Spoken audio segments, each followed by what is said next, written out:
Do you notice how, despite it seems our own busyness and inner momentum, we can also start to sense and feel a quietening, a stilling, a steadying of heart and mind? And the feeling in the room for the previous 10-15 minutes of sitting seemed to me quite different than the first 10 or 15 minutes we all sat down here together.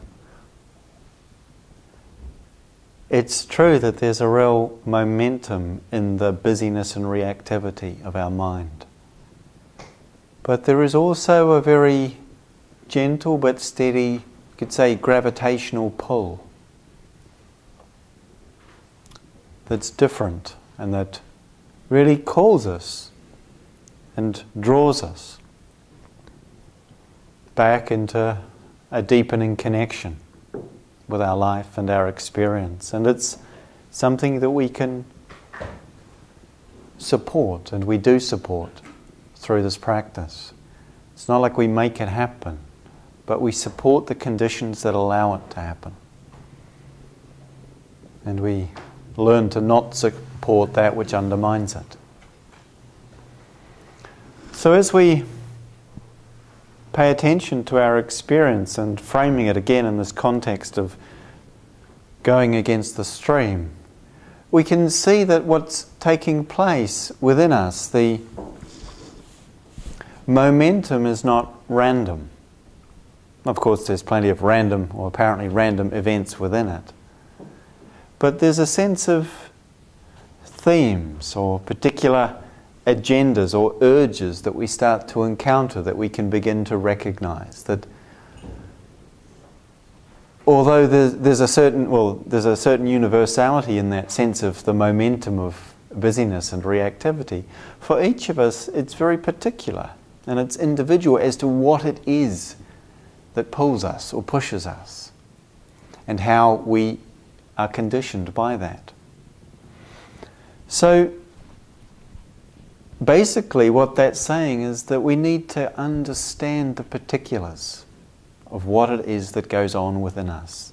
This is one of what we call an aspect of what we call self-knowledge, where we come to see what it is that's moving, what it is that we could call the buttons that get pushed, and what it is that pushes them.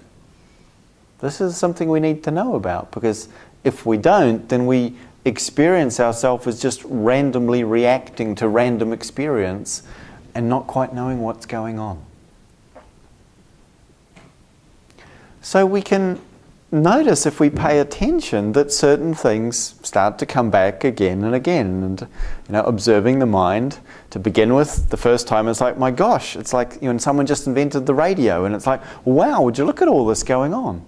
We might not like all of it, but to begin with it seems like amazing. Look at all this, programming, shall we say, being aired in our mind. After we spend a bit of time listening, and perhaps we're listening to, Radio 1 or something, we start to realise, I actually don't know if Radio 1 is the right one, I've never listened to it, but whatever's playing pop music locally, we start to see that, and not just pop music, but mostly the radios tend to play a lot of the same things again and again, at least the music stations. And when we see our mind, it does much the same thing. It tends to follow similar tracks. It tends to have certain grooves that it flows down. And as one student reported early in their meditation practice, I've had this great insight. He said, my mind is a jukebox. Just spinning these same old tracks. And of course, we've all got our own top 10. It doesn't mean we necessarily like them, but we seem to play them a lot. So as we're more able to be present and connected and see this momentum, we start to become interested in, well, what's going on in that? Not out of a judgmental or reactive attitude to it that says it shouldn't be this way, but out of recognizing there's something limiting in it. There's something that feels bound or unfree.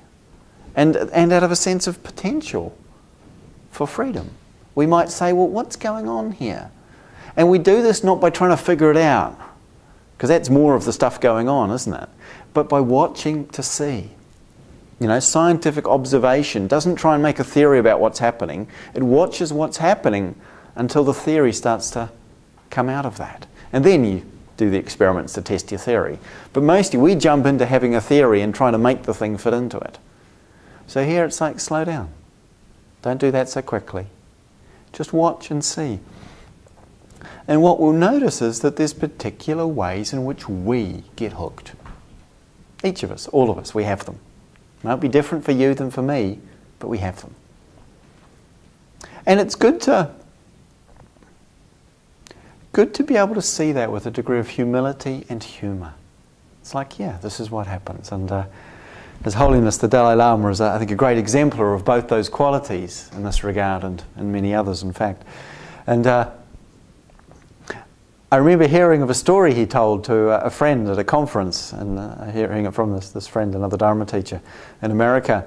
And he said His Holiness told the story about once he went to visit a monastery, a Trappist monastery, and they were quite an independent community, and they produced things to sell that allowed them to sustain themselves. And they made these remarkable and exquisite cheeses that were sort of sold all around the world and were known for their sort of subtlety and quality. And they also made fruitcake and sold it in the local market in the village, and that. And His Holiness described this day of visiting the monastery and meetings and great conversation. He said, every moment they'd offer me these amazing and wonderful cheeses.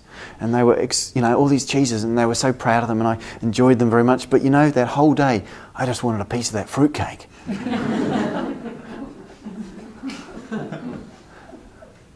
And there's something lovely in that, because we see our mind. We might be being offered something lovely, but I want the other thing. Yeah? And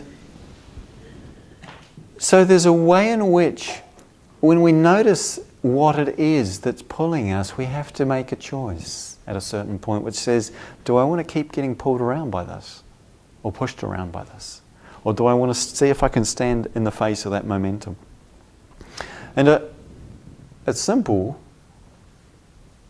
but not at all easy example of this that I encountered for myself in recent years was coming to recognize that something in me found it very hard to ask anybody for anything. Okay? Now, this is something that some of you might recognize, and others of you might think, how could that be a problem? But anyway, it was really interesting to see how actually even asking someone to pass the salt, if I was really there for myself in it, there was some way in which I didn't want to do it. And in fact, if I could reach in front of them, stick my elbow in their face to get it myself, I'd rather do that than actually have to say, pass me the salt. And if I did ask, pass me the salt, I said, excuse me, if it's not too much trouble and you didn't mind, would it be okay if I asked you to pass me the salt? And it's right if you don't want to. Now, I'm exaggerating, obviously, but that was the kind of sense that I could see that's what I wanted to do. And it's like, wow, what is that? And at some level, stopping and seeing, it's like, oh, I'm really afraid. At some level, it's scary for me. Obviously, logically, there's nothing to be afraid of. But at some level, it's scary for me to do this. And if I started to look around my life, I saw, wow, there's all these ways in which I close doors to myself or to my life by not asking for something. So I, for a while, made a practice of asking for things that I didn't necessarily want, even. Just because I knew that I didn't want to ask, and I usually told myself, I don't really need that, so I don't have to ask for it. A very interesting thing. So I would ask for extra sort of nibbles on flights from the flight attendants, Actually, those, salty sort of things they give you at the beginning that make you thirsty. Well, I'd say, can I have another packet, please? And you wouldn't believe how hard that was and how remarkably freeing to realise that they might say, yes, you're welcome, or sorry, we don't have many. And it was okay either way. A very small thing in one sense. And yet, personally, for me, it was a really big thing. And what it meant was I was no longer choosing to configure my actions to prevent me facing the fear that was somehow connected with that particular kind of activity. And up until then, I think for the most part, that's what I've been doing. Basically being able to make sure that I could do it myself without having to ask for any help. It's damn hard work, actually. I don't recommend it. There's, of course, a real value in independence and self-reliance, and I'm not negating that at all. or being able to know when one has asked enough.